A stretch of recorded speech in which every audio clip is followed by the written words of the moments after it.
Miss Broadfield here. Miss Cohen would love to be here, but social distancing is a thing. So here we are. You get me today. So we are going to review some of the stuff that you guys did in your reading yesterday. I hope that's going well for you guys and you're kind of starting to get into the rhythm of this e-learning thing, right?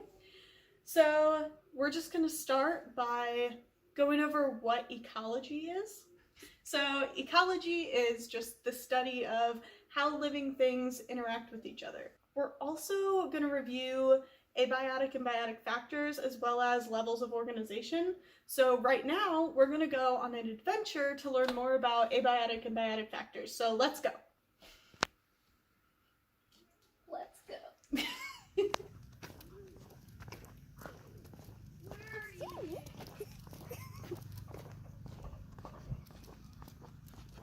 Alright guys, so now we are out in my neighborhood. I'm taking a walk.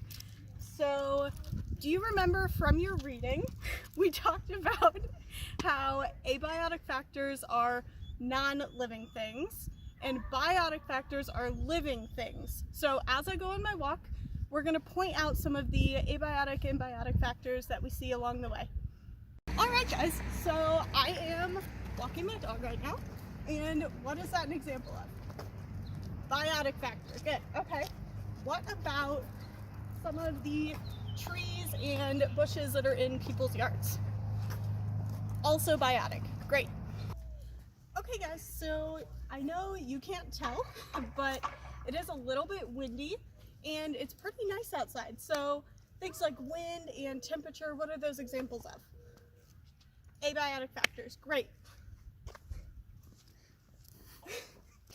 Alright guys, so now that we're back from our walk, we're going to start talking about levels of organization. So from your reading, you know that there are different levels of organization that we look at when we're talking about ecology. We're going to start with the smallest, and we're going to work our way up to the biggest, right?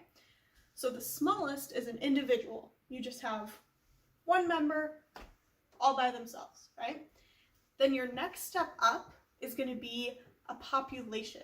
So that's a bunch of organisms of the same species who live in the same area. One more step up, you're going to have a community. So that's all the different populations that are together in the same area.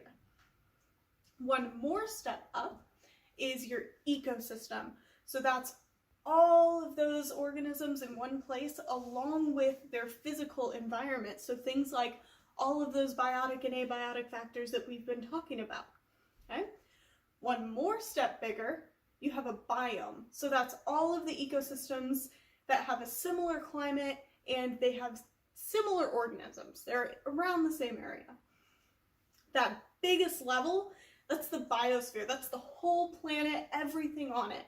So the reason that we break it up into different levels is that so we can ask different questions. A question that we ask looking at the biosphere is going to be much different than a question we ask looking at just an individual.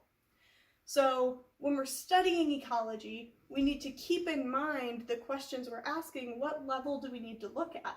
So if I ask a certain question, do I need to look at a population or am I looking at an ecosystem?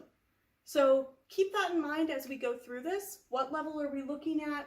And if you guys have any questions about the reading yesterday or this video today, please join our office hours. We would love to see you, and I hope that all of this is going well and you guys can get all of this work done this week.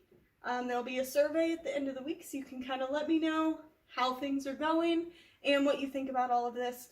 I will see you guys soon.